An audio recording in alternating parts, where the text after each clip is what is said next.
Selamat malam, Bapak, Ibu, dan teman-teman semua. Terima kasih sudah hadir di Zoom pada malam hari ini. Perkenalkan, saya Warna. Saya adalah salah satu relawan dari Enzim Bakti Indonesia yang akan membawa acara pada malam hari ini. Hari ini adalah sesi sharing dari Ibu Dokter yang masih muda dan cantik, Ibu Dokter Yuliana, yang akan membawakan keseimbangan emosi, nutrisi, dan tubuh fisik.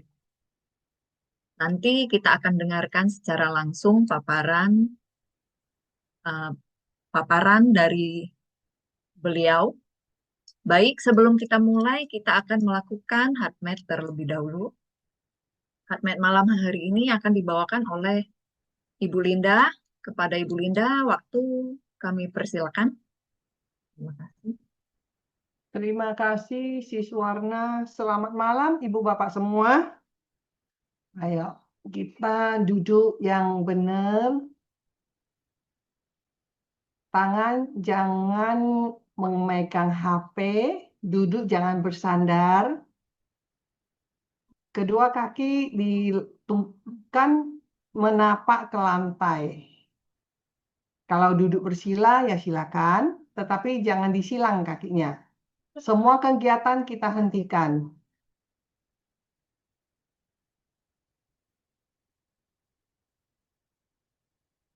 Tarik nafas, hembus nafas. Tarik nafas, hembus nafas. Pandangan lurus ke depan dengan wajah tersenyum. Pelan-pelan kita tutup mata kita dengan senyum bahagia. Tangan kanan kita letakkan di area jantung kita. Kita latihan heart math, latihan pernapasan di area jantung. Tarik nafas, hembus nafas. Tarik nafas, hembus nafas. Semakin kita pelan dan lembut, kita menarik nafas dan menghembus nafas. Kita akan memasuki ritme yang paling dalam.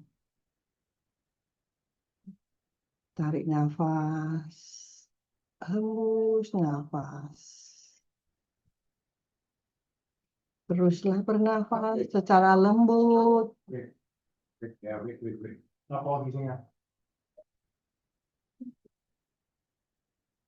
Sekarang kita bayangkan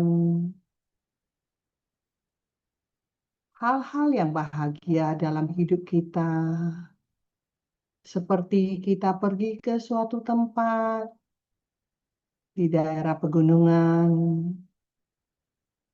dengan pemandangan tanaman, bunga-bunga, burung, sinar matahari dengan terik warna keemasannya menembus setiap pori-pori kita. Rasa syukur, bahagia, dan terima kasih yang kita rasakan.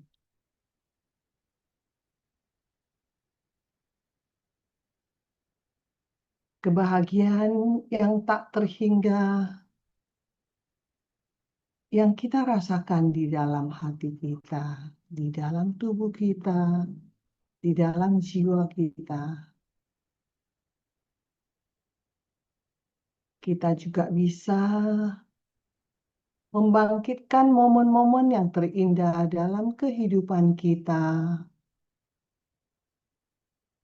bersama keluarga kita, orang yang paling kita sayangi dan kita cintai dalam hidup kita. Rasa syukur, terima kasih, kebahagiaan, kita bangkitkan selalu dalam jiwa kita, dalam kehidupan kita sehari-hari. Kita selalu berucap syukur dan terima kasih atas kebahagiaan ini dan penyertaan yang kita terima dan kita harus bagikan ke orang yang di sekitar kita, terutama untuk keluarga kita, untuk anak-anak kita, untuk suami kita, untuk istri kita, untuk orang tua kita, untuk saudara kita, untuk teman-teman, dan untuk alam semesta, serta seluruh isi yang di dalam bumi ini.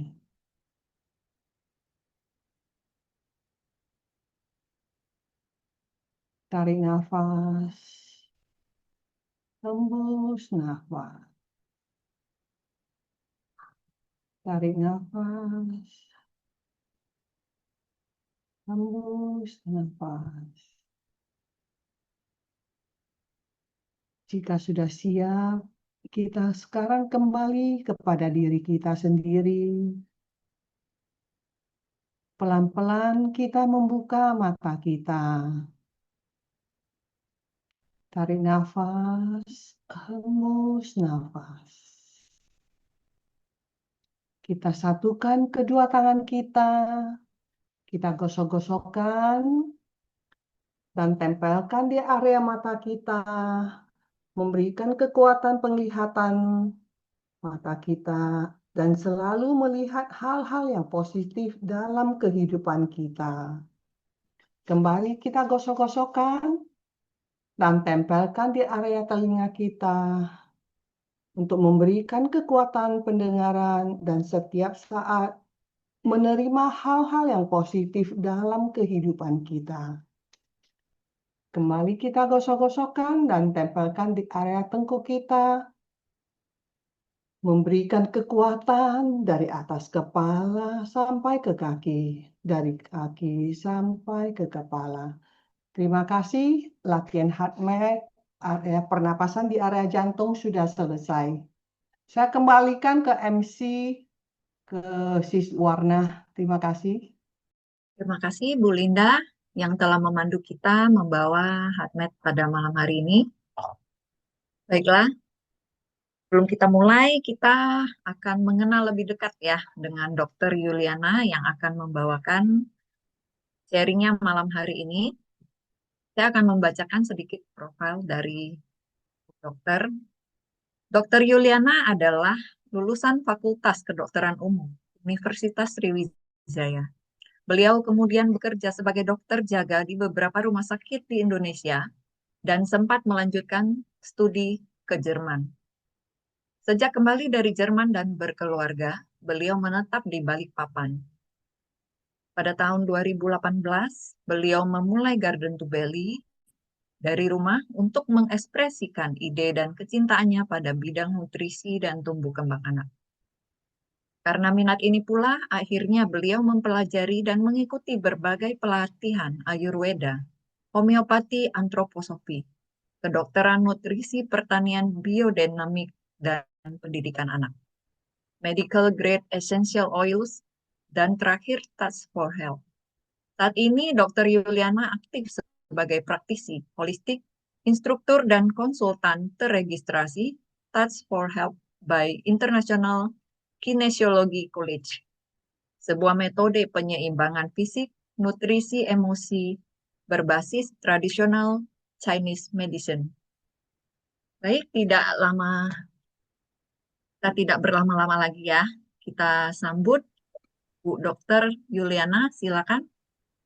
Terima kasih Ibu MC, Ciwarna.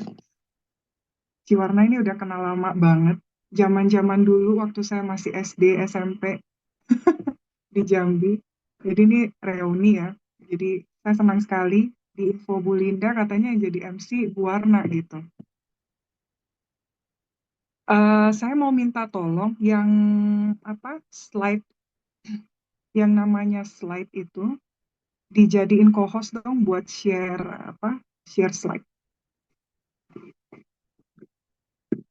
Yang Dr. Slide Yuliana udah co-host. co-host ya. Yang Ah, yang yang namanya slide, Bu. Atau saya rename dulu deh.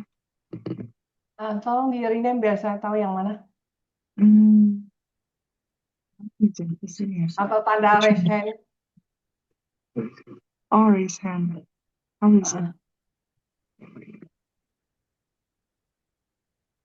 Ini kali. Hmm? Oh, nggak bisa. Oh, belum masuk ke. Oh, bentar. Janjinya masih disimpan. Wait. Maaf ya, teman-teman.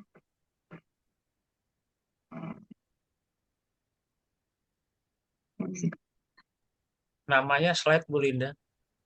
ya, bentar, saya lagi ini.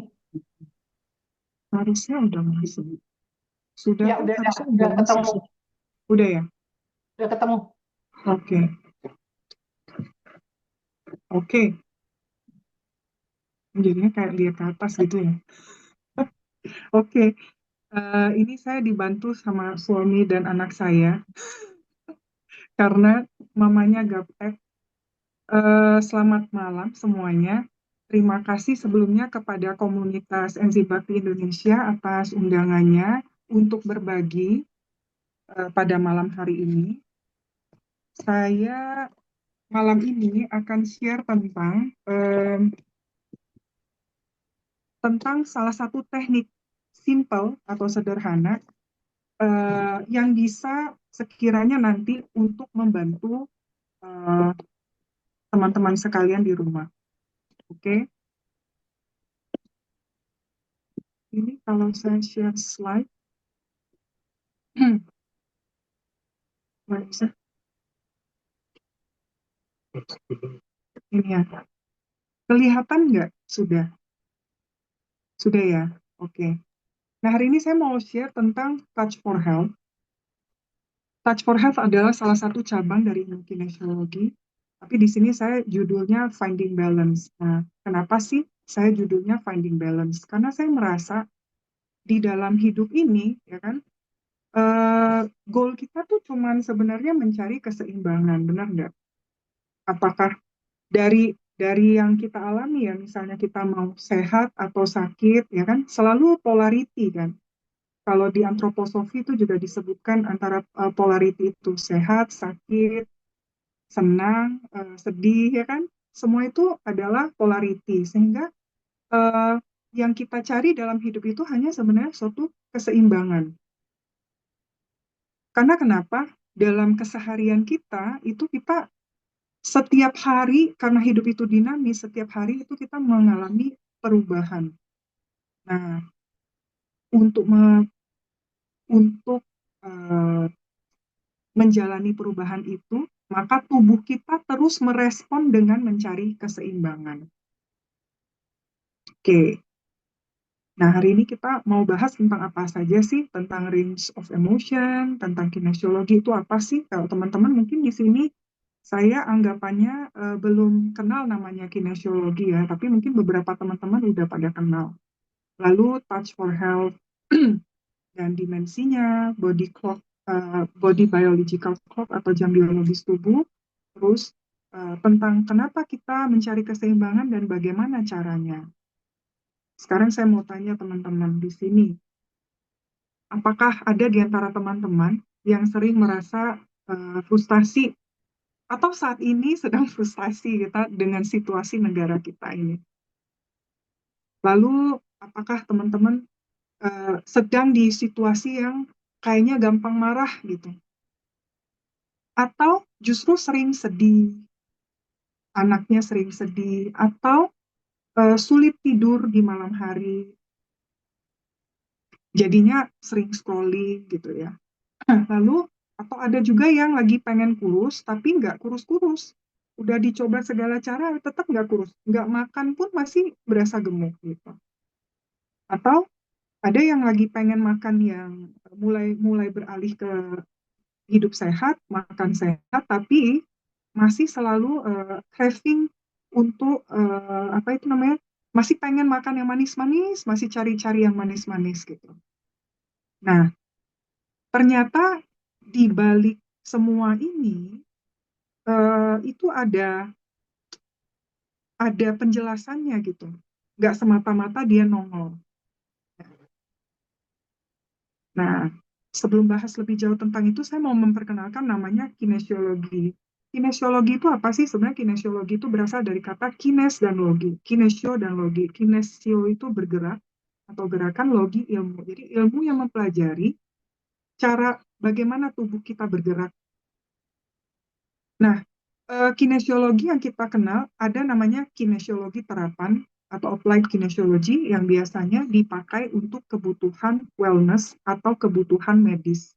Nah, applied kinesiology sendiri itu awalnya dikembangkan oleh tenaga medis, tapi kemudian di perjalanan semakin ke sini semakin meluas aplikasinya dan diperkenalkan untuk orang-orang awam juga. Oke, cabang ilmu kinesiologi sendiri tuh banyak ya. Tapi salah satunya yang mau saya perkenalkan hari ini adalah Touch for Health. Nah, Touch for Health itu apa sih? Gitu. Touch for Health itu adalah eh, suatu metode penyeimbangan yang berbasis tradisional Chinese medicine. Tapi dia sebenarnya dikembangkan oleh seorang chiropractor di tahun 70-an, namanya Dr. Goodhart di Amerika. Nah, ketika menyeimbangkan pasiennya, Dr. Goodhart ini nama kiropraktor, teman-teman udah pernah ke kiropraktor? Sudah ya? Oke. Nah, kalau kiropraktor itu kan mereka beranggapan bahwa eh, tubuh yang sehat itu adalah postur yang bagus, yang seimbang, yang sesuai. Kalau posturnya bagus, otomatis dia sehat gitu.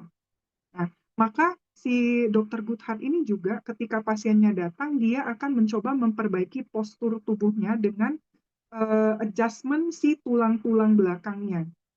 Nah, tapi dalam prakteknya, dokter Goodhart ini merasa setiap kali pasien datang, dia adjustment, krek-krek-krek, pulang, lalu balik lagi dengan keluhan yang sama, krek-krek-krek, lalu pulang, balik lagi gitu kan.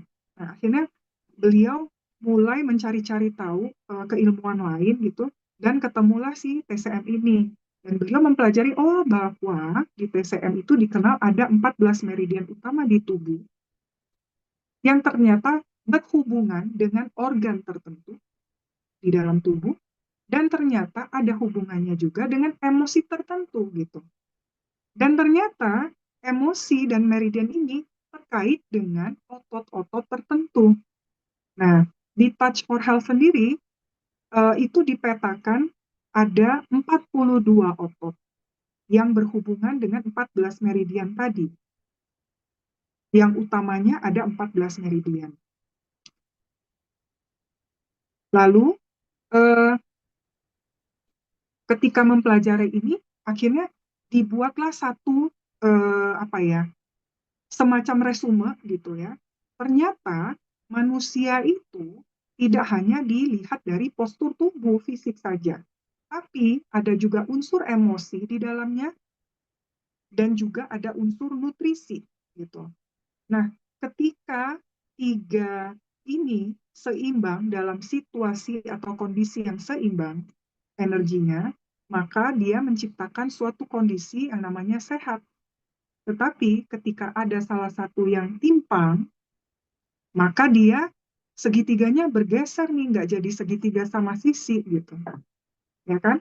Jadi ketika dia bergeser, maka dia menimbulkan sensasi di tubuh, menimbulkan keluhan di tubuh, yang kemudian kalau tidak diperbaiki lama-lama yang kita kenal sebagai sakit. Karena sakit sendiri itu apa definisinya adalah kumpulan dari gejala-gejala. Oke? Nah, ini saya ada gambar postur tubuh. Coba teman-teman juga bisa saling ngecek diri sendiri ya, atau kalau ada anggota keluarga di sampingnya boleh sambil cek apakah dia punya postur yang baik, Ataukah dia terlalu membengkok ke belakang atau terlalu nunduk ke depan, bungkuk gitu. Lalu kita cek juga nutrisi, tapi saya yakin teman-teman di Enzim Bakti sini udah sangat paham tentang nutrisi dari Dr. Joanne. Jadi udah tidak diragukan lagi ya. Kemudian emosi, unsur emosi juga berperan. Apakah kita hari ini dapat asupan emosi marah? Apakah kita hari ini dapat asupan emosi tenang? Apakah kita hari ini dapat asupan emosi yang happy? Ya kan? Itu juga mempengaruhi kita pada saat ini. Nah, sekarang bagaimana sih cara melihat postur tubuh? Nah, saya mau ajak teman-teman untuk belajar bagaimana melihat postur tubuh yang baik sebenarnya. Postur tubuh yang baik kalau dilihat dari depan, ya, antara dia ada semacam garis tengah. Kalau kita mau pakai benang yang ditempelkan ke atas langit-langit, misalnya dengan dijuntai pena atau spidol gitu boleh. Lalu kita berdiri di tengahnya, maka garis itu akan melewati tengah alis, hidung, mulut, belahan dada, dan belahan kemaluan. Kalau dari samping, dari belakang dia akan kelihatan dari belakang kepala. Kalau teman-teman raba di belakang kepala ini ada tonjolan kan, itu namanya di otak belakang oksipital kita sebutnya. Nah, dari situ garis tengah melewati dua skapula ini, tulang belikat, lalu melewati belahan pantat. Oke? Kalau dari samping, dia dari batas telinga itu mestinya telinga sejajar dengan bahu. Ya. Jadi telinga harusnya sejajar dengan bahu, harus sejajar dengan pinggul, tulang pinggul, lalu sejajar dengan lutut, dan sejajar dengan mata kaki. Nah, jangan heran sisi kanan dan sisi kiri itu bisa berbeda. Oke, kadang-kadang ada orang yang sisi kanannya telinganya lebih maju, yang sisi kirinya telinganya lebih mundur. Nah, ada badan yang terpuntir, seolah terpuntir, badan atasnya lebih kepuntir gitu, mengarah ke satu sisi. Atau dia bisa juga punya skoliosis, sehingga skapulanya ini dari belakang kelihatan tidak rata. Apakah rata sejajar seperti ini? Atau kalau dilihat dari samping, oh yang sebelah kanan lebih tinggi dibandingkan sebelah kiri. Gitu. Oke, ini cuman secara umum aja ya cara melihat postur. Yang sering dilewatin itu apa? Anak-anak. Dan zaman sekarang itu ketika saya bikin kelas penyeimbangan anak-anak cuma 1 jam gitu, tapi kita lakukan brain gym, terus kita lakukan penyeimbangan meridian, kemudian kita adakan relaksasi, itu 1 jam doang buat anak-anak itu. Nah, saya banyak memperhatikan bahwa anak-anak itu sudah mulai posturnya itu sudah mulai ada yang nggak seimbang gitu. Banyak sekali di antara mereka itu pundaknya ini udah miring sebelah. Pinggulnya juga ada yang naik sebelah. Kenapa sih? Nah, kadangkala dengan keluhan seperti itu, lehernya ini jadi lebih cepat terasa tegang, sehingga sulit dia berkonsentrasi di sekolah. Nah, apa hubungannya apalagi? Ternyata otot di sini namanya ada supraspinatus, dia berhubungan dengan meridian sentral yang terhubung dengan organ otak. Gitu. Jadi kalau di antara teman-teman sekalian juga ada yang sering ada keluhan lehernya sering pundaknya sering pegel gitu ya, lehernya sering pegel. Nah, itu biasanya akan mempengaruhi fokus. Karena ternyata ada hubungannya gitu. Lalu kita mau bahas tentang good habit. Good habit yang saya akan korelasikan dengan jam biologis tubuh. Berapa banyak sih di antara kita yang sekarang ini ya, kalau bangun tidur itu pagi, tidak lewat jam 6. Atau paling nggak mentok-mentok jam 7. Nah, berapa banyak di antara kita yang begitu? Nah, ketika bangun pagi, apa yang kita lakukan biasanya? Apakah kita langsung bersih-bersih, seperti anak ini ya, bangun bersih-bersih, ya, habis bangun tidur, sikat gigi, mandi, habis itu makan gitu ya, lalu mulai beraktivitas, pergi sekolah gitu ya. Nah, kalau kita kan bangun, kadang bangunnya udah kesiangan, akhirnya kita skip sarapan, ya kan? Siap-siap, terutama ibu-ibu nih, kayak saya juga, ngingetin diri sendiri juga ini. Jadi bangun, buru-buru beres-beresin anak-anak, lalu antarin anak dulu ke sekolah, mamanya skip dulu dah sarapan gitu. Sampai akhirnya melewati jam lambung, jam makan. Akhirnya makannya di jam 5, yang seharusnya jam 9 sampai 11 itu sangat efektif atau optimal untuk pekerjaan aktivitas berpikir. Nah, tapi makannya justru di jam segini. Lalu siangnya karena udah harus jemput anak lagi, kemudian lewat lagi nih jam makan, ya kan? Pulang sampai sore, akhirnya eh, habis sore mau olahraga dulu ya, mau olahraga dulu. Sekarang kan lifestyle-nya gitu ya, habis habis pulang kerja kita olahraganya pulangnya jadinya sampai di rumah jam 7-an lah. Jam 7-an baru kita mulai makan. Berarti udah di atas jam 7, jam 8 kita makan malam. Which is ternyata itu tidak sesuai dengan jam biologis tubuh gitu. Ya. Jadi seharusnya jam makan itu adalah jam makan pagi ya, antara jam 7 sampai jam 9 pagi. Dimulai dengan sesuatu yang hangat dan eh, ber, dan cair atau lunak. Lalu makan malam pun sebaiknya tidak lewat dari jam 7 malam. Itu udah jam di atas jam 7 itu kita udah mulai siap-siap untuk ke tempat tidur. Nah, tapi kan kita seringkali merasa, oke, gue tidurin anak dulu, ya kan? Lalu kita me time lagi, kita scrolling lagi di jam itu sampai tengah malam. Which is akhirnya kita melewati jam meridian kandung empedu. Jam meridian kandung empedu adalah jam 11 sampai jam 1 malam. Nah, jadi sepanjang hari kandung empedu kita tidak beristirahat. Sepanjang hari eh, kegiatan dan aktivitas kita yang tadi itu ternyata mengganggu keseimbangan kandung empedu dan liver.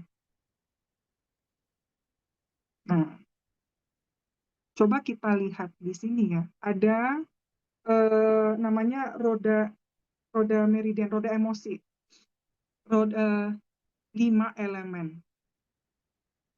Coba kita lihat di sini. Kandung empedu dan liver hubungannya sama apa nih emosinya? Marah dan sakit hati atau kesel, kan? Kita sadar nggak dengan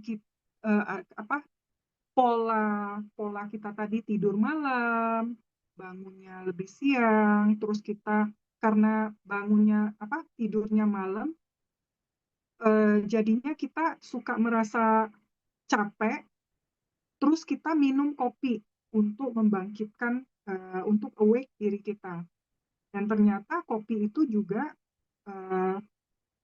bukan nutrisi yang baik untuk hati, ya, dan juga limpa. Nah, terus habis itu malamnya kita tidur malam lagi gitu kan. Makannya juga terlalu malam, akhirnya kemudian mengganggu keseimbangan kedua meridian ini lagi. Sehingga rata-rata orang-orang zaman sekarang dia cenderung gampang marah, gampang sakit hati, mudah tersinggung, ya kan? Ada juga yang baik ya. Saya nggak bilang semuanya, ya. Tapi kecenderungannya pola hidup kita saat ini memang kita membuli dua meridian ini. Satu lagi yang kena adalah kidney atau meridian ginjal. Karena kita cenderung minum kopi, itu semacam lifestyle sekarang ya. Kita minum kopi, terus kurang minum air. Sehingga meridian ginjal juga mengalami ketidakseimbangan. Akhirnya kita jadi banyak apa? Banyak rasa takut, cemas, ya, overthinking, anxiety. Oke, sampai di sini Kecepatan atau kelambatan? Oke aja? Oke, Dok. Oke, Oke. cukup. Oke. Nah, sekarang saya mau bicara, karena tadi kita udah bahas ini, saya mau bicara lebih lanjut tentang emosi. Lalu, kalau muncul emosi dan seterusnya, yang kita lakukan apa biasanya? Muncul emosi, biasanya kita bersikap reaktif kan? Reaktif hmm, karena memang satu, tidak belum mengerti bagaimana cara mengelola emosi itu. Kedua, itu adalah defense dari tubuh kita. Jadi ketika kita merasa terancam, ketika kita merasa tidak nyaman, tubuh kita itu atau otak emosi kita, otak-otak refleks kita akan bekerja. Jadi ketika misalnya kita marah, kita cenderung berteriak, ya kan? Sebenarnya itu adalah refleks tubuh untuk melindungi kita, gitu. Tapi kenyataannya tidak banyak orang yang eh, bisa menyalurkan atau mengekspresikan emosinya. Sehingga most of the time, kebanyakan dari kita itu adalah kita eh, memendam atau berusaha bagaimana ya bahasanya itu ya Pak Arief. Eh, kita itu biasanya kecenderungan kita eh, belum mampu mengubah energi emosi itu ke eh, ke siklus alamiahnya. Oke, siklus alamiahnya. Saya balik kembali ke siklus ini. Nah, biasanya orang yang misalnya nih, orang yang lagi happy atau ketawa-ketawa, mereka cenderung suka bernyanyi, mengeluarkan suara, bergumam, atau lalu habis nyanyi biasanya bisa nangis atau capek, deep sigh itu eh, menghela nafas yang panjang, yang berat gitu ya. Nah, sebenarnya dari siklus ini juga kita bisa belajar gitu. Jadi kalau orang biasanya itu dari orangnya lagi marah, kadangkala di ketika penyeimbangan kita minta dia berteriak, pakai bantal gitu terus berteriak. Atau kalau dia sulit berteriak, maka kita akan minta dia coba mengaduh atau ketawa dulu. Jadi bisa dirangsangnya itu dari sisi sini ataupun dari sisi sini untuk merangsang keluarnya shouting ini. Oke, itu hanya salah satu contohnya. Nah, malam ini saya mau memperkenalkan bagaimana caranya untuk merilis emosi dengan aman dan mudah di rumah, termasuk bisa dilakukan oleh anak-anak. Tentu teman-teman ingin ya membayangkan misalnya nih, bekerja sambil merasa sangat termotivasi gitu, kerjanya dengan emosi yang tenang, fokus dan termotivasi gitu, ya kan? Atau ketika berkumpul bersama keluarga itu bisa hangat, bisa ngobrol satu sama lain, atau ya nggak mager-mager gitu. Kadang kan kita ada perasaan mager ya, tapi bagaimana caranya supaya kita nggak mager? Nah, itu kan sebenarnya situasi ini bisa tercapai apabila terjadi keseimbangan antara ketiga sisi tadi. Oke, malam ini saya mau kenalin dulu yang namanya zip up dan switch on. Ini sangat mudah untuk dilakukan. Sebenarnya ini fungsinya apa sih gitu? Kalau zip up, dia fungsinya untuk meningkatkan energi meridian sentral.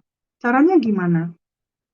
Jadi kita cuman trace ya, dari tulang kemaluan ke bawah dagu sini. Trace itu kita jarak 3 cm sampai 5 cm. Oke. Cukup lakukan seperti ini. Tarik ke sini, ke depan. Oke. Tarik ke sini, sampai ke arah dagu. Boleh dilakukan sambil duduk ataupun sambil berdiri. Oke? Sekarang saya mau teman-teman coba ya. Ini antara kelingking dan jempol disatukan seperti ini. Kelihatan nggak? Oke, sekarang coba tes dengan cara membukanya. Kuat atau tidak. Kalau dia lemah, dia akan terbuka seperti ini. Kalau dia kuat, dia akan tetap seperti ini. Oke, semuanya dicoba, terus boleh kasih saya tanda jempol nggak kalau yang kuat?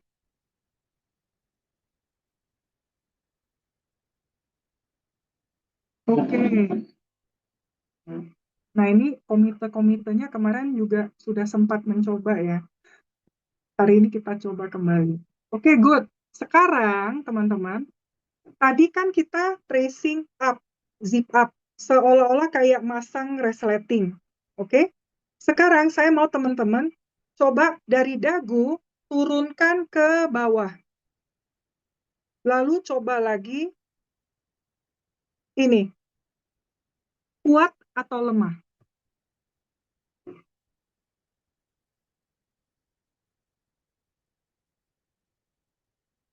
Kalau yang kuat, setelah di trace down, dicoba. Yang kuat boleh kasih jempol, yang jadi lemah boleh kasih jempol terbalik. Oh, masih banyak yang kuat ya? Oke. Oke. Sekarang, ya, yang seharusnya terjadi ketika kita zip down seperti ini, dia akan jadi lemah. Dan ketika kita zip up seperti ini, dia akan menjadi kuat. Itu yang respon seharusnya. Oke. Nah, sekarang kalau terjadi situasi yang kebalikannya, artinya ada yang sedang upside down. Bukan tarik nafas, Bu Sari. Jadi maksudnya kita hanya trace down itu gimana ya? Bergerak, menggerakkan tangan dari tulang kemaluan. Ini videonya kayak kurang bagus ya, tapi it's okay. Dari tulang kemaluan, diambil naik sampai ke sini. Apa ya sebutannya? Trace down. Trace begini. Oke? Nah, kalau tadi saya minta coba ini diturunkan, seharusnya dia akan lemah. Ketika kita naikkan, dia akan menjadi kuat.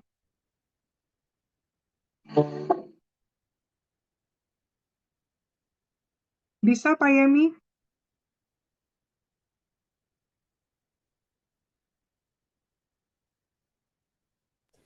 Tetap masih kuat. Tetap masih kuat. Oke. Bu Nah, Novita boleh apa sekali lagi nggak bentuk tangannya seperti gimana? Karena saya seperti punya ini. Dari jempol dan kelingking. Teman-teman, kalau misalnya kurang jelas atau apa, monggo aja ya, silakan buka mic langsung ini. Oke? Jempol Terus? dan kelingking terus dipaksa buka caranya pakai boleh dibuka seperti ini, nih. Jempol telunjuk dicoba buka, atau boleh juga dengan cara telunjuk dimasukkan ke lingkaran terus coba dorong. Kalau dia kuat, sekarang saya mau coba trace down, lalu coba lagi. Nah, di saya jadi gampang terbuka nih. sama, Oke, turun nggak naik bisa tekan. nggak bisa terbuka. Boleh tanya itu jempol dan kelingkingnya tetap kita kuatkan atau Iya. dikendorkan? Kita tetap dikuatkan kan? Tetap berusaha ditekan kan? ditutup. Yes, berusaha Ditekan ditutup. kan? Yes. Oh, saya kalau gitu masih kuat. Masih kuat. Tapi nggak gini, even kalaupun dipaksa, dia tetap kuat sekali. Tapi kalau dia lagi lemah, kita paksa, dia bisa bergetar-getar atau kita rasanya memaksakan diri sekali dibanding sebelumnya. Sama aja, kuat. Sama aja. Oke. Itu Oke. pertanda apa, Bu Dokter? Pertandanya lagi ada yang off. Tapi kita akan coba dengan kegiatan berikutnya ini. Oke?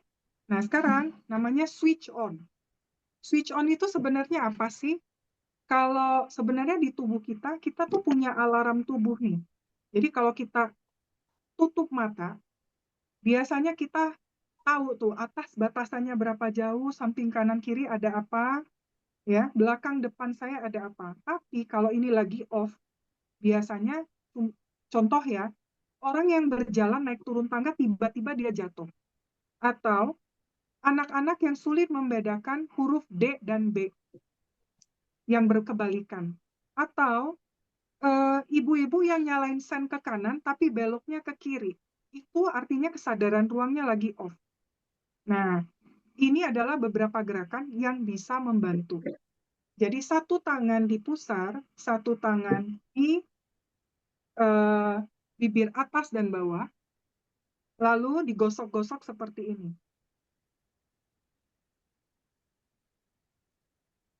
Tangan di pusar itu diletakkan di tengah pusar gitu ya, Bu Dokter? Yes, pusarnya Oh. ini kita taruh aja seperti ini. Nah, coba karena kita sekarang belajar untuk praktek,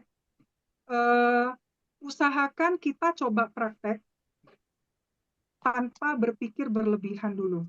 Nanti saya jelasin teorinya. Oke? Lalu kita putar tangan kanan, tukar tangan. Nah, kalau otaknya lagi disconnect antara kanan ke kiri, kadang kita terbalik tuh. Harusnya gosoknya di sini, gosoknya jadi di sini. Nah, oke? Betul.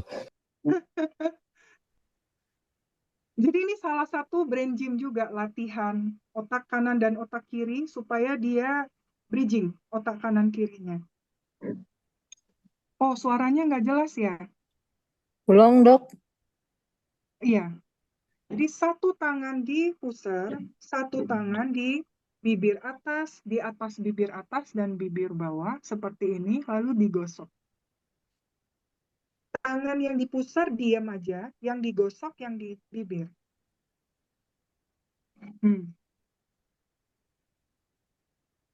Oke? Teman-teman boleh sambil buka videonya, jadi saya sambil cek. Ya, lalu diganti tangan. Oke? Ini adalah untuk mengaktifkan kesadaran ruang atas bawah. Oke?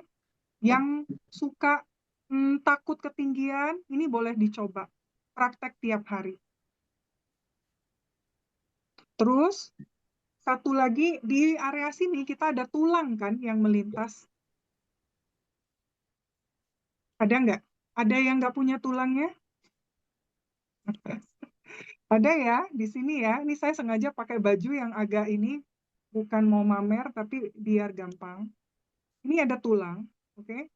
Di bawah tulang ini, dekat tulang dada yang tengah, di sini, itu kita pijat seperti ini, satu tangan tetap di pusar. Ini adalah untuk mengaktifkan kesadaran ruang kanan dan kiri. Pakai Pakai jempol jari yang yang telunjuk mana? ya. Pakai Ya. jari yang mana, Dokter? Saya suka pakai jari jempol dan telunjuk seperti ini. Oh, di dua tulang itu ya, yang tengahnya kan kosong. Jadi kiri Betul. kanan tulang ya. Yes. Oke. Pasti ujung tulangnya ya. di bawah tulangnya. Oke. Oke. Oke, seperti ini, lalu ganti tangan. Ini adalah untuk kesadaran ruang kanan, kiri. Gampang kan ingatnya? Jadi buat anak-anak disleksia, boleh dicoba ini dirutinkan. Atau ibu-ibu yang sering misalnya nih, mau belok kanan, sen ke kiri, nah mungkin boleh diajarin. Atau yang kalau misalnya bikin garis suka miring-miring, ini boleh juga dilakukan switch on. Oke, satu lagi, tangannya tetap di pusat, satu lagi tangannya di tulang ekor, bergerak naik turun.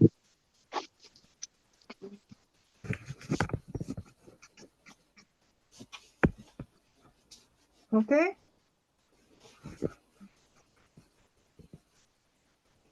Ini untuk mengaktifkan kesadaran ruang depan, belakang.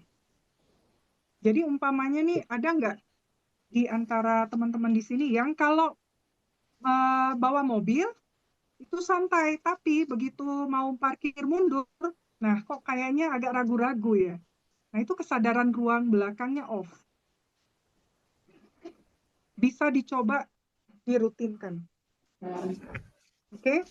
Nah sekarang setelah kita melakukan hal ini, switch on, saya mau coba, teman-teman coba lagi. Coba tes, apakah sudah kuat? Kalau sudah kuat, coba sekarang saya mau ajak teman-teman bayangin Mulai situasi yang... kendor. Mulai kendor sekarang. Mulai. Jadi seharusnya, seharusnya kuat ya. Nah, sekarang ini membukanya juga nggak usah kencang sekali ya, karena kita nggak uji kekuatan, tapi responnya saja. Oke, seharusnya salah satunya lebih kuat daripada yang lainnya. Jadi kalau coba sekarang saya mau ajak teman-teman bayangkan situasi yang nggak menyenangkan, yang bikin stres, yang bikin sedih. Bisa jadi anaknya lagi tantrum atau lagi berantem sama suami atau istri. Atau lagi ada sampah, mobil sampah yang lewat, bau bangkai, baunya busuk sekali. Dan coba dicek apakah kuat atau lemah. Jadi lemah, iya. Yang kiri lemah, Dok. Salah satu aja dites. Enggak Biar nggak benar. bingung. Kalau kiri lemah, kalau kanan kuat. Gimana pun nggak buka. Kalau gitu pakai yang kanan. Sambil membayangkan pakai yang kanan yang dites. Oke, Bu Novita lemah. Ya, respon yang seharusnya memang ketika kita emosinya negatif, ini jadi lemah. Good. Ya. Lalu sekarang saya ajak teman-teman lagi untuk coba bayangkan situasi yang bikin kita nyaman, tenang, happy. Misalnya lagi ngumpul keluarga, main di pantai atau ke gunung, menghirup udara segar, dan coba lagi tes ototnya jadi kuat atau lemah.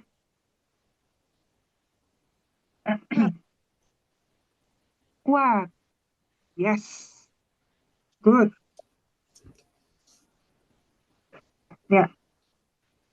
Bagus sekali.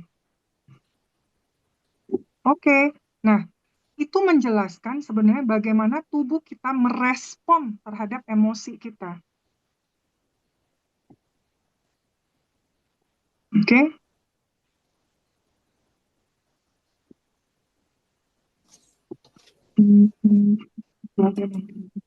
Dokter, Ya. saya punya kebiasaan, saya belok ke kiri, tapi Ya.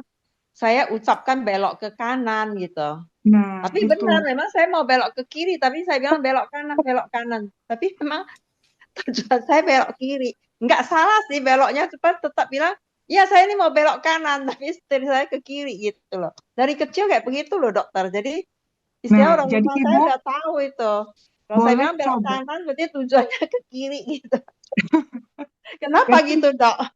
itu karena nggak sinkron. Jadi Ibu boleh coba kerjakan rutin ya. Kerjakan ini zip up yang ini, lalu yang ini kanan kiri ini. Tiap hari, tiap pagi sebelum beraktivitas atau sore juga boleh. Ya, setiap kali Ibu ingat, Ibu kerjain. Yang zip up itu maksudnya jinjit kaki kita ya? No, zip up itu adalah menggerakkan tangan. Ini yang namanya jalur energi. Jalur energi yang berhubungan dengan otak. Jadi ketika kita melakukan gerakan seperti ini, kita membantu melancarkan jalur energi ke otak. Oh, tangan kita dari pusar Dari pelan-pelan tulang ke kemaluan dari tulang kemaluan depan sampai tapi dagu. ya. Sampai ke Oh, dagu. Nggak perlu menyentuh ya, sekitar 3 cm sampai 5 cm di depannya. oh. Tubuh eterik kita ya yang ditarik ke atas gitu ya. Boleh didefinisikan seperti itu. Tapi di TEVA sendiri tidak ada pembahasan eterik. Tapi Bentuk boleh, tangannya gimana? Hadap ke badan kita ya. ya, boleh seperti ini. Atau mau seperti ini boleh juga. Kalau saya ngajarin anak-anak itu kan kayak pakai jaket resleting. Nah, Oh, yes. oke. Ini aktivitas ini, teknik ini boleh dikerjakan oleh siapapun ya.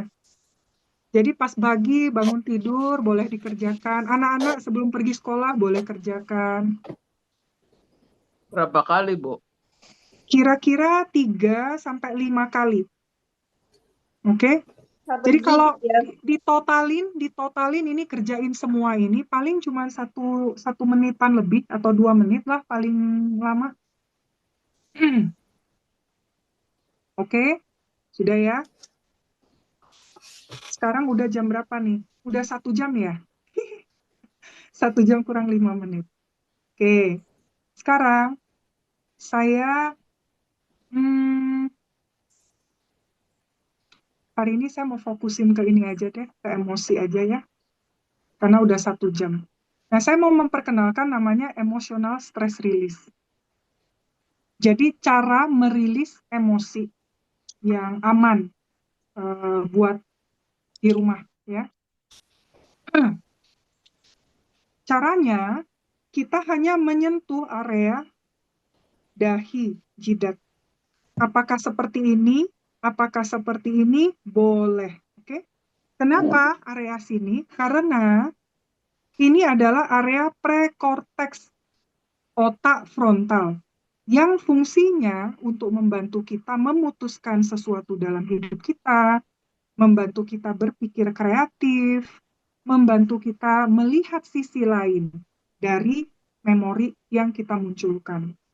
Nah, kalau kita tahu pengertian trauma sendiri itu adalah reaksi interna kita, reaksi dari dalam diri kita terhadap suatu situasi. Saya kasih contoh, misalnya, saya kan baru kenal Pak Yemi ya, baru lihat Pak Yemi sekarang gitu ya. Terus Pak Yemi mau pinjam pena. Lalu saya ambil pena, terus saya lempar ke Pak Yemi. Apa yang terjadi? Pak Yemi jadinya punya persepsinya apa? Wah, si Kaget. Dokter Yul ini kurang ajar ya. Nggak sopan. Kaget. Iya kan? Nah, tapi misalnya saya udah kenal Cewarna dari zaman saya kecil. Terus kita akrab, kita sering ini. Terus Cewarna pas mau minjem pena, saya bilang, Ce, tangkap ya, gitu. Saya lempar. Bagi Cewarna, ini bukan sesuatu yang aneh, gitu. Tidak menimbulkan persepsi yang negatif. Tapi bagi Pak Yeni, muncul persepsi negatif. Karena kesannya saya tidak sopan. Benar kan? Jadi itu adalah pengalaman intrinsik seseorang terhadap satu situasi yang sama. Ya, paham ya? Jadi misalnya di suatu ketinggian juga ada orang yang takut ketinggian, tapi ada orang yang biasa-biasa saja. Nah, itu yang kita namakan trauma. Jadi pengalaman pengalaman di dalam diri eh, terhadap situasi yang sama, tapi dia pengalamannya tidak menyenangkan atau tidak nyaman buat dia. Ya, oke. Nah, ketika kita mengalami hal itu, kita bisa coba ambil waktu, cari ruang buat diri kita. Boleh, misalnya kalau lagi di tempat yang ramai, kita bisa ke toilet misalnya, ya kan? Hanya untuk beberapa menit, duduk yang nyaman, atau ke kamar, atau kemana saja yang kira-kira bisa buat ruang untuk diri kita. Atau kalau di tempat ramai, nggak mau kelihatan aneh, pegang-pegang jidat begini, saya biasanya begini di atas meja. Nggak ada orang yang notice saya lagi emotional stress release. Oke? Jadi, umpamanya, hari ini saya ketemu sama Pak Bu Linda misalnya. Tapi Bu Linda tuh mengatakan sesuatu yang bagi saya nggak nyaman gitu. Ya udah, waktu aku bertemu Bu Linda, aku sentuh aja dahiku seperti ini. Tanpa Bu Linda tahu saya lagi rilis emosi sebel saya nih sama dia. Saya tinggal begini aja, lalu menyadari sensasi di tubuh saya dari emosi tidak jengkel tadi. Jadi saya menyadari emosi saya, oh saya jengkel nih, saya kesel sama Bu Linda, saya nggak nyaman sama dia. Lalu saya sadari, emosinya di mana yang nggak nyaman ini? Oh ternyata di leher nih, nggak enak kayak nyangkut gitu. Oke, saya tinggal sentuh dahi, sentuh leher ini. Lalu sadari dan izinkan emosi itu muncul. Temani emosi ini sampai dirasa lebih nyaman atau lebih netral. Oke, gampang kan?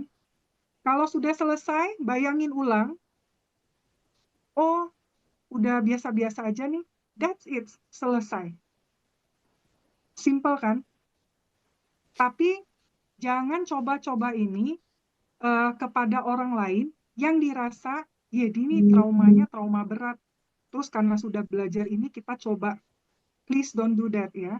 Jangan dilakukan karena kadang-kadang buat orang yang traumanya besar, emosinya pun intensitasnya besar, dan itu kadang-kadang bisa bikin orang misalnya jadi sesak, atau tiba-tiba pingsan, nanti kaget sendiri dan nggak bisa bantu handle dia.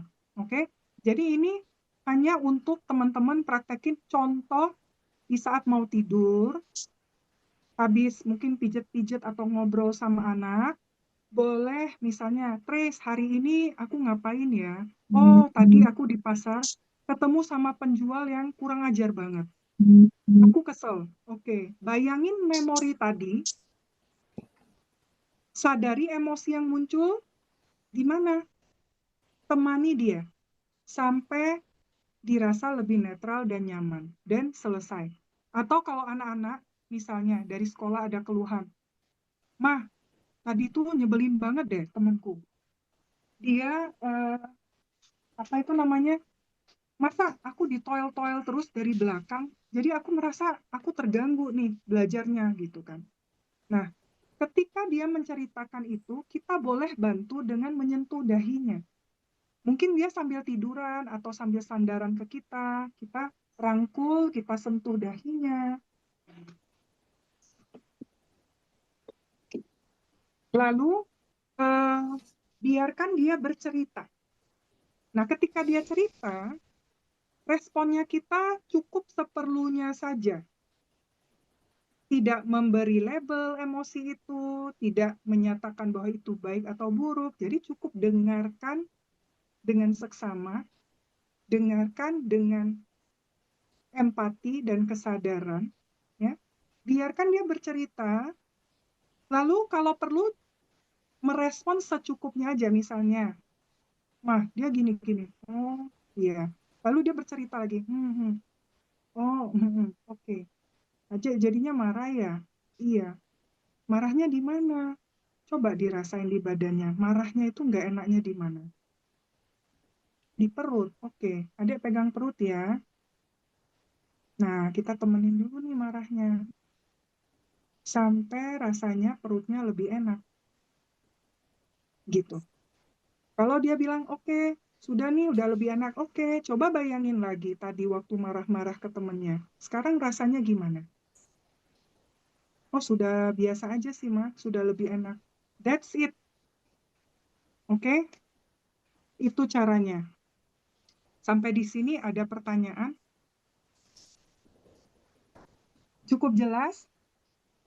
Saya suka Jelas. lihat orang Ya? kalau mikir pegang jidatnya.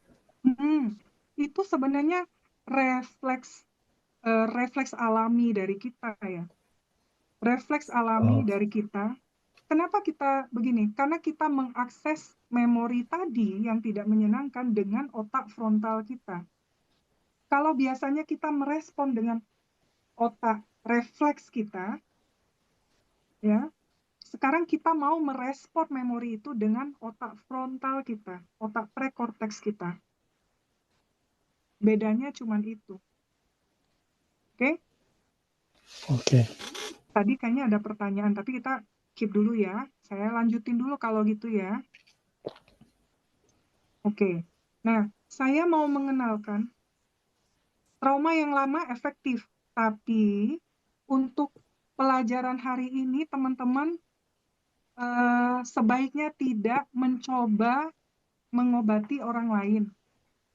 Karena kadang-kadang trauma lama itu bisa membuat intensitas emosi yang besar, dan kalau intensitas emosinya besar, kadang ada reaksi fisik yang muncul. Contoh, dia jadi sesak nafas, atau dia jadi nyeri dada, atau dia jadi kayak apa? Overwhelmed, nangis berlebihan sampai nyeri, ya kan? Jadi orang yang membantu ini, yang teman-teman yang membantu ini mungkin nggak terbiasa dengan itu, lalu juga jadi bingung bagaimana cara membantunya. Nah, itu yang kita khawatirin. Jadi, untuk saat ini tidak untuk dipraktekkan untuk yang kejadian-kejadian yang sangat traumatik atau untuk membantu orang ya untuk trauma masa lampau dan seterusnya. Belum ya. Jadi ini untuk kebutuhan kalau mau tidur bisa flashback hari ini ada kejadian apa yang bikin emosi nggak nyaman dan coba dirilis sehingga kita tidak terus menumpuk emosi itu.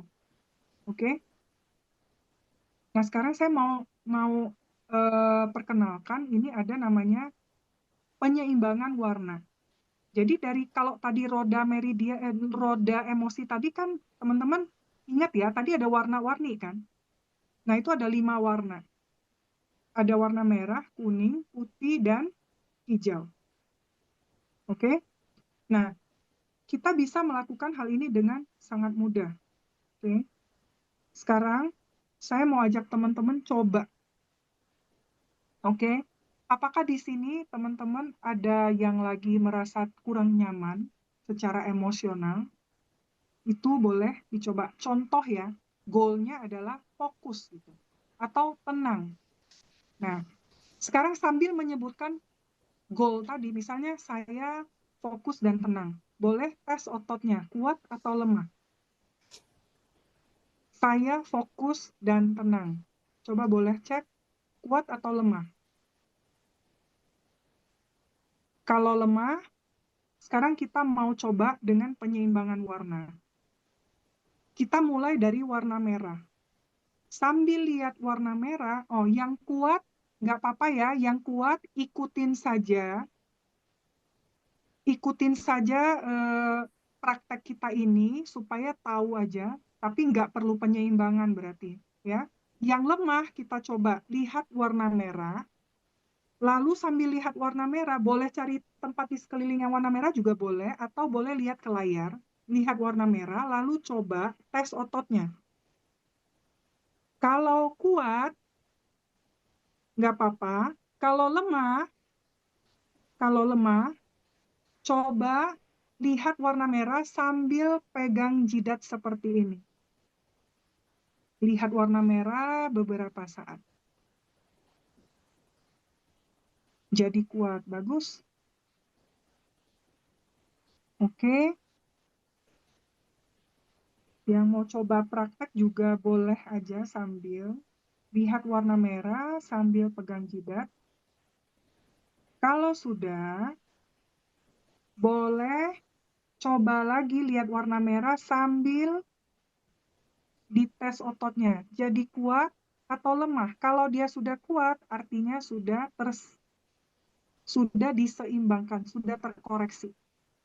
Tapi kalau masih lemah, boleh lihat warna merah lagi sambil pegang jidat. Lalu kita lihat warna merah ternyata ada hubungannya dengan emosi agresi, ya, marah, capek,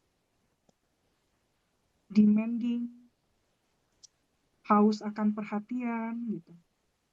Positifnya apa warna merah? Kebebasan untuk menjadi aktif, semangat, merasa cukup. Oke? Lalu kalau sudah kuat, kita lanjut ke warna kuning.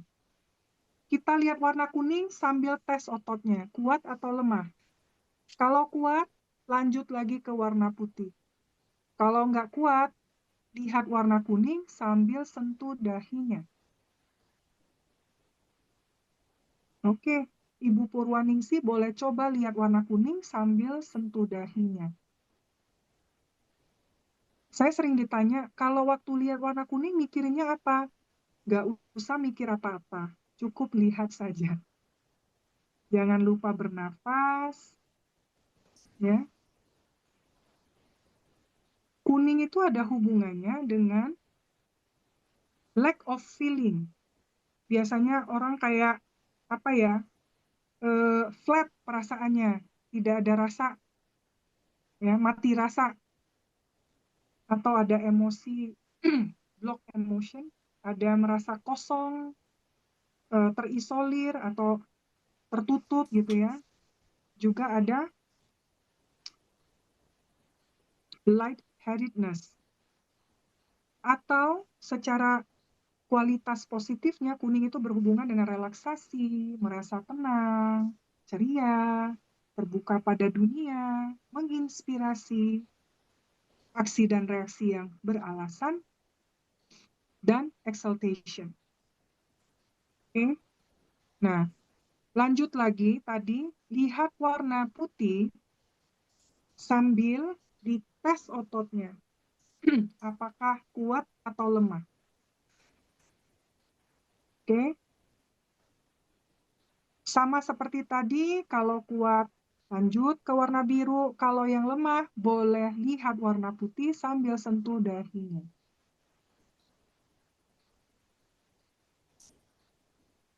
Oke. Bagus. Yang kuat boleh lanjut ke warna biru.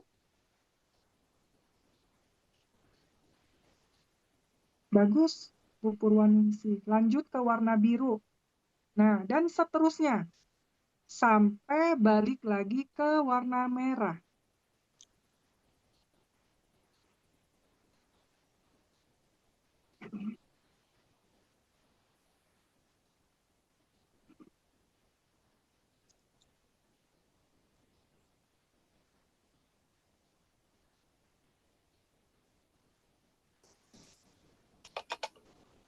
Warna putih kenapa, Bu?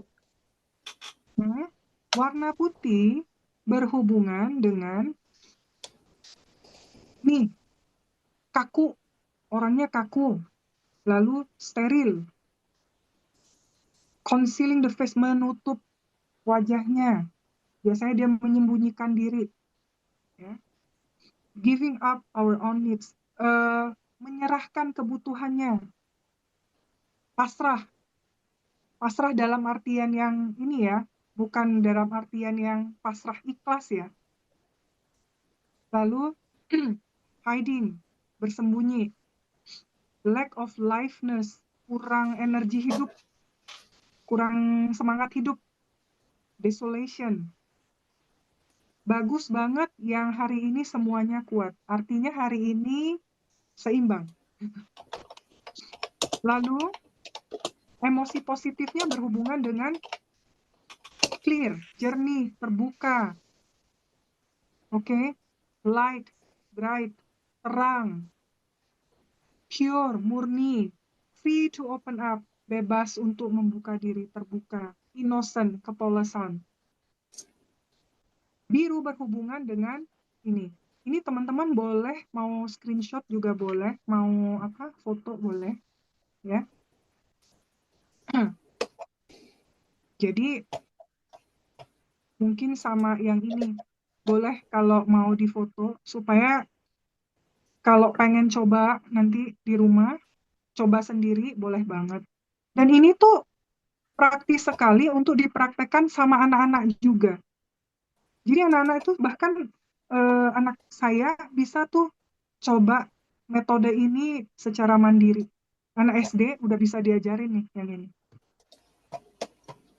Ya, oke. Saya rasa sampai di sana ya. Jadi ini nanti kita begini caranya. Dari misalnya pilih warna apa, boleh dimulai dari warna apa aja, oke? Kalau kuning berakhir di kuning. Kalau merah berakhir di merah.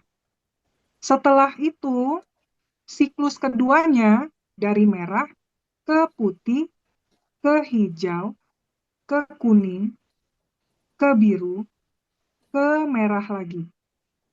Itu siklus keduanya. Jadi ada 2 siklus. Yang satu berurutan, yang satu selang-seling. Tapi kembali ke warna pertama. Dan selesai. Oke. Ini berlaku juga untuk situasi saat ini, misalnya yang lihat berita terus terprovokasi, jadi emosi juga gitu ya, bisa dicoba. Oke? Nah, buat teman yang tadi lemah, saya tenang dan fokus lemah, coba sekarang dites ulang lagi, saya tenang dan fokus. Apakah sudah menjadi kuat?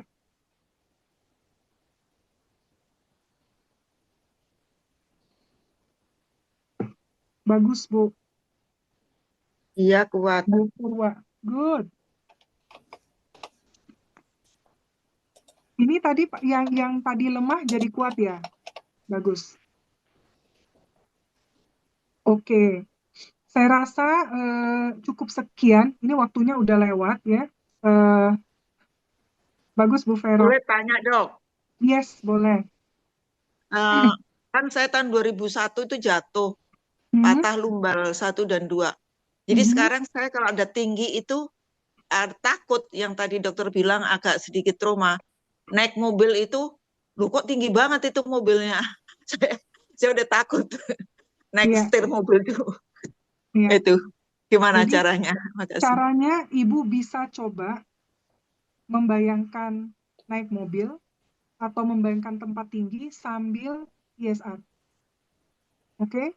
Lalu pada saat ISR membayangkan itu, sadari bagian tubuh mana yang bereaksi terhadap rasa takut tadi. Coba Ibu bisa coba. Ya, makasih. Iya. Nanti sampai dirasa netral, berarti selesai. Tapi karena ini kejadian yang sudah agak lama, dan ini berhubungan dengan kejadian jatuh itu tadi, berarti ada trauma sebelumnya. Nanti mungkin kalau kita berkesempatan ketemu Bu Tami, kita bisa kerjain. Oke. Tapi sementara bisa coba itu. Iya. Oke. Terima Ada kasih. lagi? Iya. Bu dokter, ada yang mau slide warna tadi? Mau di Oh, slide screenshot? warna. Ini. Atau yang emosi, yang tadi, yang atas. Ibu William ya ini ya, yang tadinya. Yang penjelasan warna-warna. Yang ini benar. Oh, penjelasannya. Ini.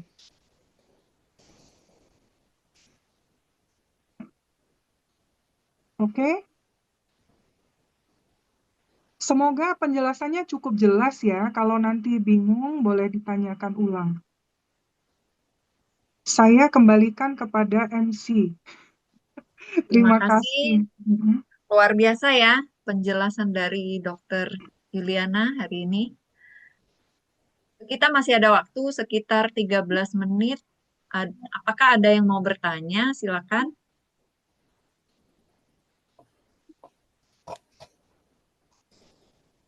Mungkin ada yang mau slide ini ya tadi maksudnya ya.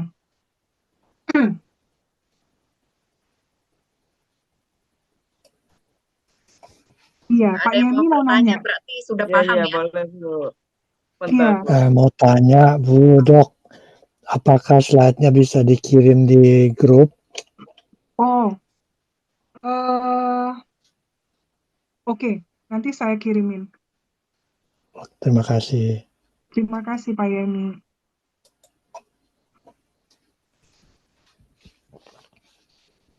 Nggak ada yang mau bertanya kah, Bapak Ibu?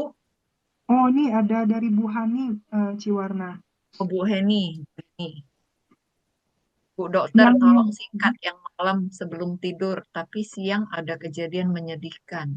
ya, jadi pada saat sebelum tidur, sentuh dahinya, bayangin situasi tadi siang yang bikin kita sedih.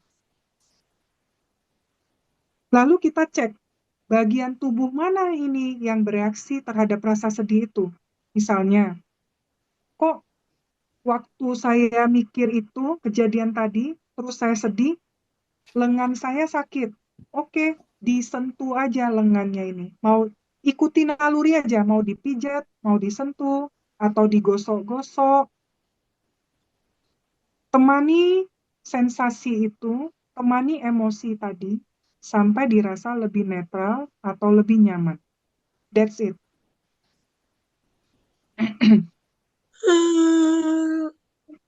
Ada yang ngantuk nih udah. Oke. Kalau sensasinya banyak, bagaimana? Satu persatu. Biasanya saya belum pernah ketemu yang sampai banyak banget. Paling enggak, paling banyak itu 2 tempat aja. Jadi, seumpamanya nih, lagi bantu anaknya atau lagi bantu diri sendiri, misalnya ada teman atau anggota keluarga yang bisa bantu untuk sentuh dahi, minta tolong. Misalnya nih, saya contohnya, minta tolong suami. Eh, Tolong dong pegangin dahiku. Terus apapun nanti yang terjadi, kamu diem aja ya, gitu. Kalau saya pengen cerita, saya akan cerita. Kalau saya nggak pengen cerita, tolong kamu diem aja, temani saya aja sambil pegang dahi saya. Kalau sekiranya saya nangis atau saya bereaksi, tolong kamu temani saya saja. Nggak usah berkomentar. Oke? Jadi minta tolong dia sentuh. Lalu bagian mana tadi yang nggak enak? Misalnya ada di 2 titik, anggaplah di bahu sama di perut misalnya. Kita sentuh 2 area ini sambil minta tolong si suami atau istri pegangin jidat, gitu ya. Terus temani saja sampai dirasa sudah netral atau lebih nyaman. Oke? Kadangkala ketika ada memori yang menyedihkan atau eh, yang berhubungan dengan ya nangis atau apa, kita bisa aja nangis gitu. Tapi minta tolong orang yang menemani itu kita udah brief dulu sebelumnya. Nanti kalau aku nangis atau aku bereaksi, temani aja ya. Gitu. Oke, cukup jelas ya. Dok mau nanya, Mhm. Tadi Pak ini Yeni Kak, juga mau nanya. Mhm. ini yang di slide ini kan ada warna-warna nih. Terus Mhm. kayak kayak yang merah, yang ini yang Yap, lagi dibuka. Loh, oke. kok turun? Ini kan fire gitu kan, joy, Mhm. love, hate, loving gitu kan. Mhm. Terus ada small, in intense, Intestine, kemudian ya. ada ada heart, kemudian Mhm. ada triple warmer. Ini Mhm. circle sex. Mhm. Terus yang kuning stomach spalen. Terus ini Spleen, ada earth ya. empathy, sympathy. Ini maksudnya gimana, Dok? Jadi Yang tergabung di warna merah ini, menurut TCM, Traditional Chinese Medicine, itu mengandung elemen api. Hubungannya dengan emosi joy, love, and hate. Organ atau meridian yang terkoneksi dengan elemen api itu ada 4 ini. Lalu ini elemen tanah.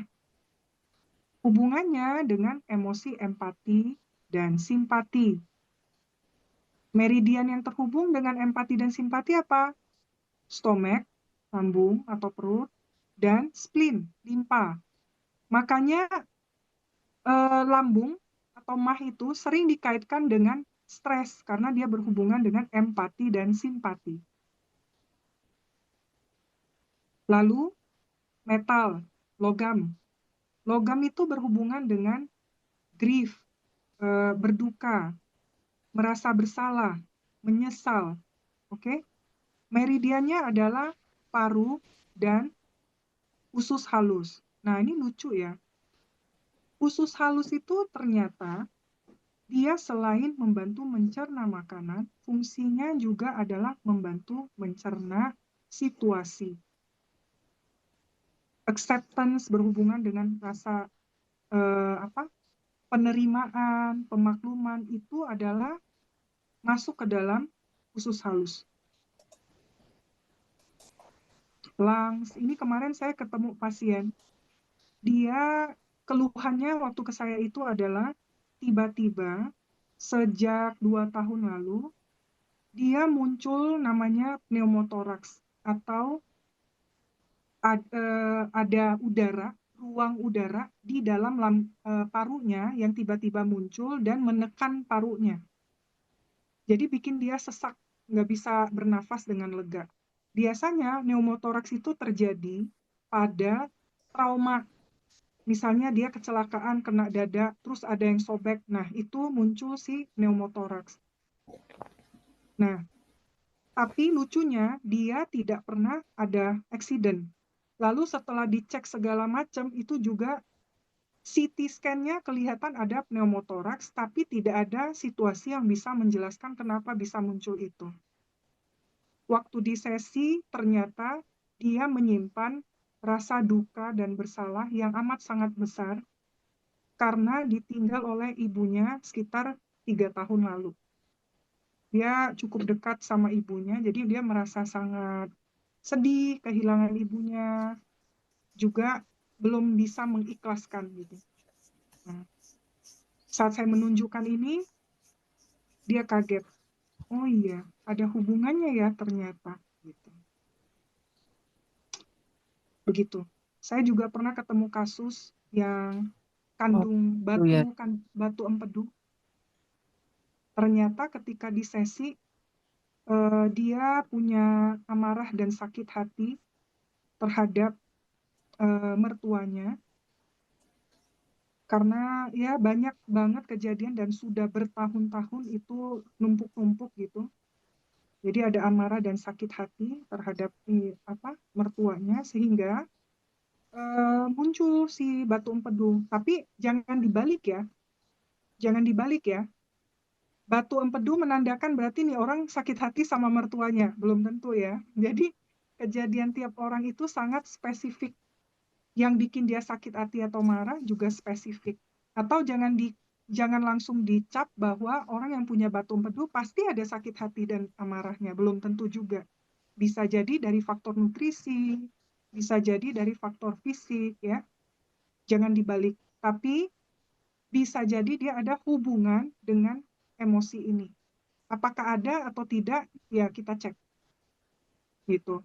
Nah, setelah dilakukan sesi, kemudian dia juga rutin minum cuka apel dan coba kurangin makanan-makanan berlemak. 1 bulan berikutnya dicek, batu empedunya hilang. Padahal ukuran tadinya 1,9 cm. Udah disarankan untuk operasi. Gitu. Oke? Kira-kira begitu hubungannya. Ya, terima kasih dok. Kalau yang kidney and bladder itu apa ya dok ya? Ginjal. Kidney kan hati ya. Ginjal ginjal Oh, dan ginjal. kandung Heeh. empedu, kandung kemih. Ginjal dan kandung kemih itu elemennya air. Oh. Dia berhubungan dengan rasa takut dan cemas. Jadi biasanya orang yang meridian kandung kemih dan ginjalnya tidak seimbang, dia akan gampang sekali takut atau cemas. Nah, kalau yang hari-hari coba cek apakah minum airnya cukup, apakah suka minum kopi atau teh, karena kopi atau teh kan juga punya sifat diuretik ya, jadi banyak ngeluarin cairan. Kalau airnya tidak cukup mengimbangi si kopi dan tehnya tadi, bisa jadi ginjal dan kandung kemihnya itu jadi tidak seimbang.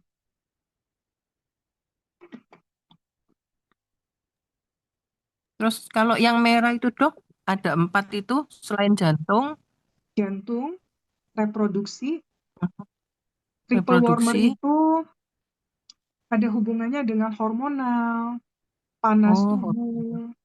Small intestine itu adalah usus halus. Kalau ini tadi usus besar. Ya, gitu.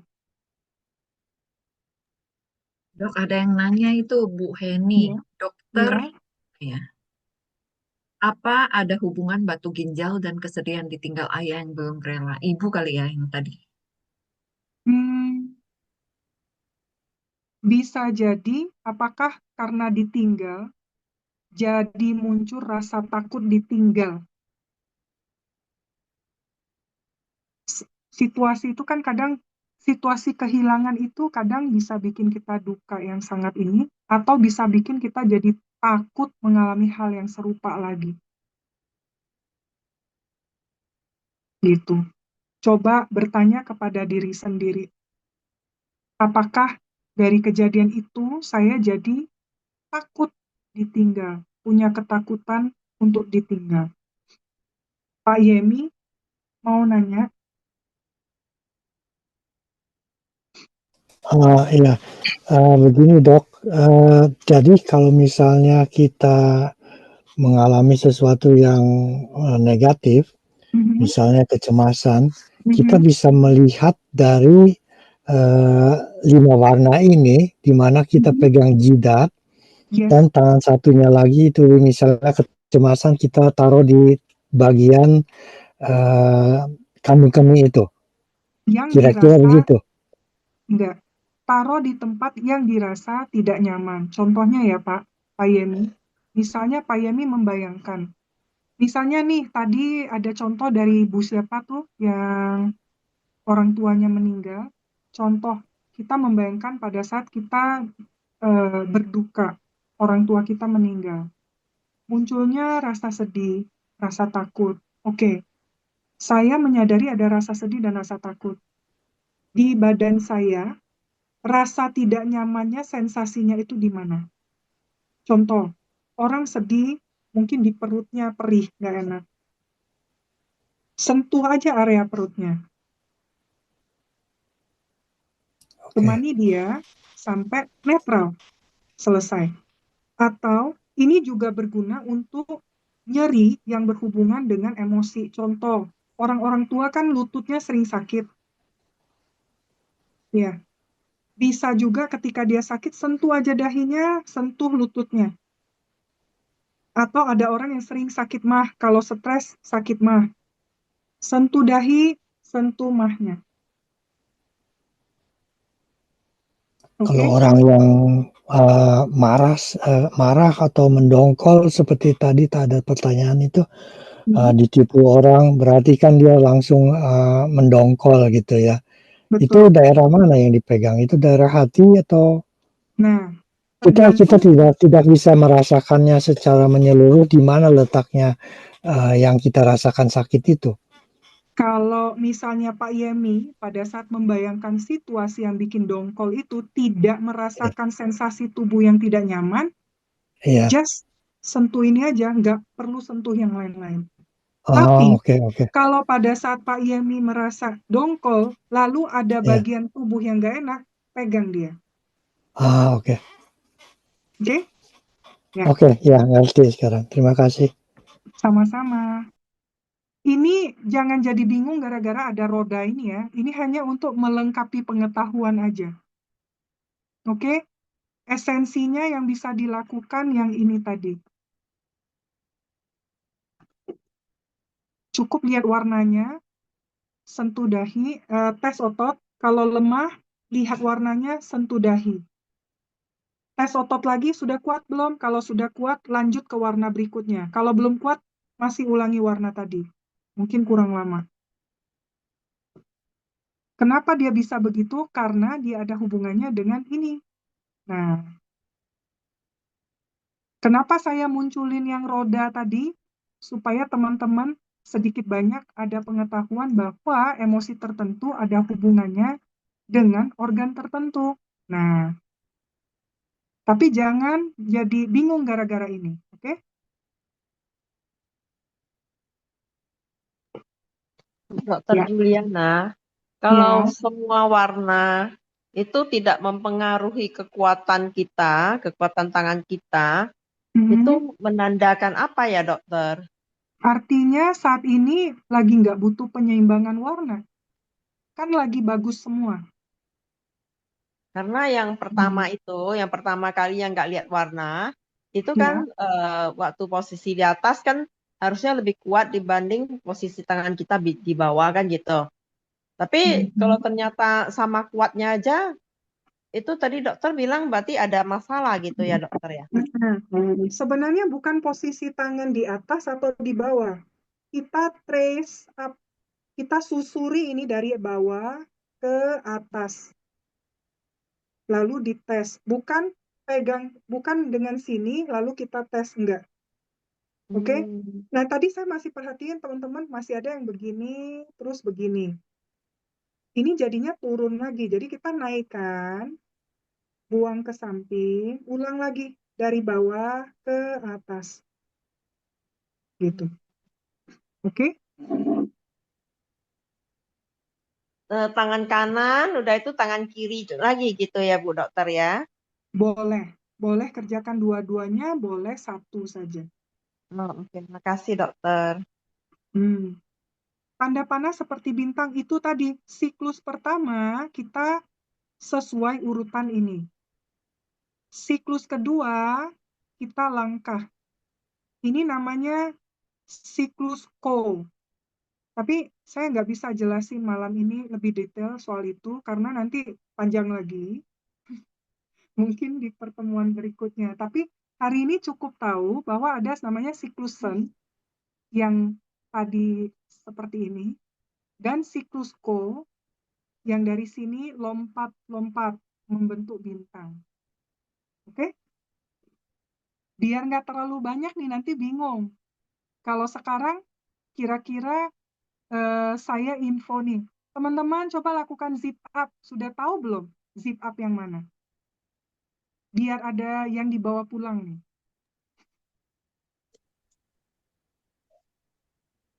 Oke, zip up itu yang Tarik seperti Dari seliting. bawah ke atas. resleting. Betul. Resleting. Betul. Lalu saya bilang switch on. Switch on itu yang mana? Yang tangannya Gosok-gosok. Yes. gosok-gosok. Ya.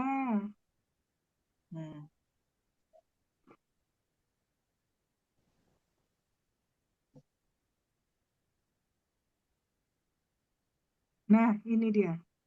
Ya. Oke. Dan kalau saya bilang ESR, emotional stress release, gimana? Tinggal sentuh dahi. Tidak. Ya, udah. Jadi ada yang ada oleh-oleh ada buah pikirnya hari ini yang dibawa pulang. Ya.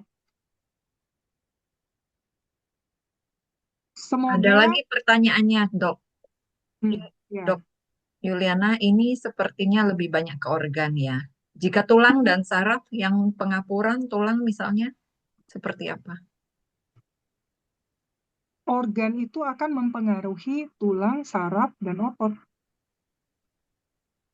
Tapi hari ini, karena materinya itu banyak sekali, kalau mau belajar semuanya itu kita ada 64 jam untuk menuntaskan materi itu. Jadi saya ambil cuplikan-cuplikan untuk ditampilkan dalam waktu 1,5 jam ini. Dan saya pikir saya pilih yang tadi karena saat ini situasi kita kan lagi panas banget ya. Situasi negara, mungkin kalau lihat WA atau sosmed itu juga suasana lagi sangat nggak stabil. Makanya saya pilih ini yang simple yang bisa teman-teman bawa pulang dan praktekkan dalam keseharian untuk waktu 1,5 jam ini. Oke, baik teman-teman. Eh, Kayaknya waktu kita udah lewat ya, 10 menit. Mhm. Silakan Ibu Yuliana, apakah ada pengumuman? Oh, Oh, atau eh, Sis iya, terima Mulyani kasih. ya yang umumkan? Terima kasih. Dr. Yuliana kita akan ada kelas next offline. Silakan dokter. Oh, jadi kalau yang nanya mau kelas berikutnya kapan, boleh banget kita bisa misalnya sesekali lagi kita share online seperti ini. Tapi saya juga eh, merasa kalau sesi online itu mungkin ada keterbatasannya ya. Sehingga kita juga akan melakukan workshop offline bersama Ebi juga nanti di Jakarta pada tanggal 20 September di Dharma Wangsa. Itu cuma 3 jam, dari jam 12 sampai jam 3. Jadi mungkin saya berangkat pagi dari sini, malamnya saya pulang. Kita akan adakan workshop untuk kesehatan mata. Jadi bagaimana melihat organ mata itu, organ penglihatan dari segi nutrisi, emosi, dan secara fisik, pencahayaan, dan seterusnya. Gitu. Nanti kita akan belajar nutrisi apa sih yang mendukung itu, cahaya yang bagaimana sih yang mendukung kesehatan mata, dan gerakan-gerakan apa saja yang berhubungan dengan meridian yang terhubung dengan penglihatan. Gitu. Oke. Nanti flyernya saya share ya. Saya sudah share ke Bu Linda sih sebenarnya. Nanti kalau teman-teman ini boleh di-share juga ke teman-teman. Oke. Yang nggak bisa offline nggak apa-apa, nggak usah khawatir. Mungkin nanti kita bisa adain lagi ya. Saya domisilinya di Balikpapan, Pak, di Kalimantan Timur. It's okay, nggak usah khawatir. Nanti kita bisa adakan lagi online. Oke, cuma Giliran memang Mudah-mudahan padat ada sesi begitu kan, berikutnya ya. maunya bisa keterbatasannya ya. kalau 64 sesi dengan Zoom kan boleh Bu Yuliana ngajarin kita. Bisa, cuman karena ini ada hubungannya dengan gerakan otot. Jadi buat teman-teman yang mungkin tidak terbiasa dengan otot, ini kan kita mempelajari 42 otot. Jadi bagaimana posisinya, gerakannya seperti apa, cara memeriksanya seperti apa. Nah, buat yang mungkin kurang ada background medis, khawatirnya nanti bingung gitu. Jadi saya memastikan kalau offline, saya bisa memastikan bahwa teman-teman ceknya benar, posisinya sesuai. Kalau online itu kan kita terbatas ya. Bahkan saya mencontohkan tadi seperti ini, ada yang nangkepnya cuma di sini, ada yang nangkepnya cuma di sini. Jadi ada keterbatasannya gitu. Itu sebabnya juga saya memilih materi dalam waktu 1,5 jam ini sesuatu yang sesimpel mungkin yang bisa dibawa pulang. Baik, Bapak Ibu dan teman-teman semua, jika sangat penasaran dan ingin belajar lagi, boleh ikuti workshop offline langsung ya. Iya. Dan di Jakarta, bagi yang belum bisa, ya mudah-mudahan nanti kita ada sesi berikutnya lagi dengan Dr. Yuliana. Sangat menarik ya, apa yang setelah kita dapat hari ini. Lalu, Bu Linda, apakah ada pengumuman lain? Bu Linda atau Boleh Nian? saya akan share yang ini, Dok. Saya share ya, yang Monggo, ini. monggo Bu. Saya terus terang tuh sangat termotivasi karena dukungan dari Komite EBI. Bu Yuli, Bu Linda, Bu Mulyani, Pak Arief. Sebelum sesi sharing ini berlangsung, sebenarnya kita juga sudah sesi online sebelumnya gitu ya, untuk memperkenalkan ini, dan saya senang dan saya merasa terharu dengan responnya para komite. Jadi, Ibu Bapak, boleh difoto slide yang ini. Yang ini selama 3 jam kita belajar dan ada sertifikatnya dan ada buku panduannya juga, ya dokter ya?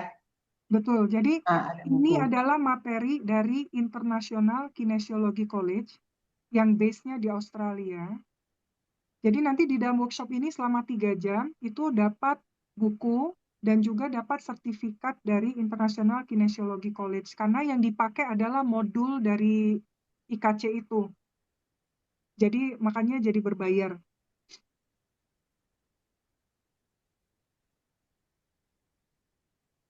Baik, Bu Linda, ada pengumuman lain?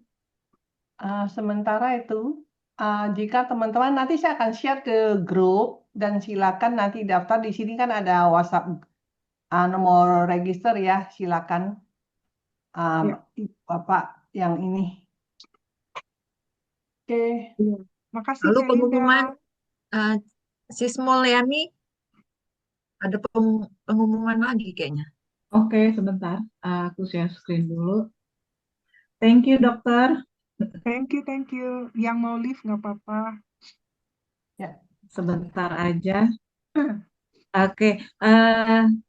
Selamat malam, Bapak Ibu semua.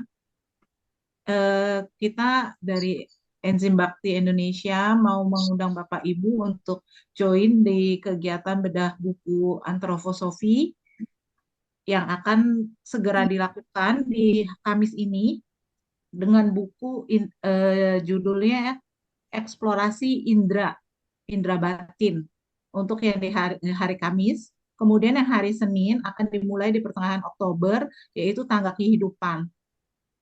7 proses kehidupan dalam pendidikan kuratif. Jadi buku ini berbayar, masing-masing 150.000 dan uangnya akan kami sumbangkan untuk mensupport kegiatan dari Fun Land dari Kongsi